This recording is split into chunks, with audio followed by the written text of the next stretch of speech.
ఆరోగ్య తెలంగాణ కోసం రాష్ట్ర ప్రభుత్వం కృషి చేస్తుందని ఎమ్మెల్యే భక్తుల లక్ష్మారెడ్డి అన్నారు. నల్గొండ జిల్లా మిర్యాలగూడలో జాతీయ వైద్యుల దినోత్సవాన్ని జరిపారు. ఏరియా ఆసుపత్రి భవనాన్ని 200 పడుకుల ఆసుపత్రిగా పెంచి చేపడతామన్నారు. వైద్యులకు ఎలాంటి ఇబ్బంది వచ్చినా కూడా తాను అండగా ఉంటానని హామీ ఇచ్చారు.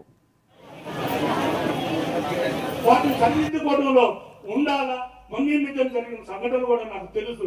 కాబట్టి ఒక వేదిక పైన డాక్టర్లందరూ ప్రభుత్వ ప్రైవేట్లనే కాకుండా ఆర్ఎంపీతో సహా అందరినీ తీసుకురావాలని ఈ వేదికని నేను తయారు చేశాను.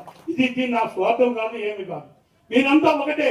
మీరంతా ఎప్పుడైనా ప్రజాసేవలో ఉండేవాళ్ళు. దేవతల తర్వాత రెండో దేవతలు ఎవరంటే డాక్టర్స్ అంటారు.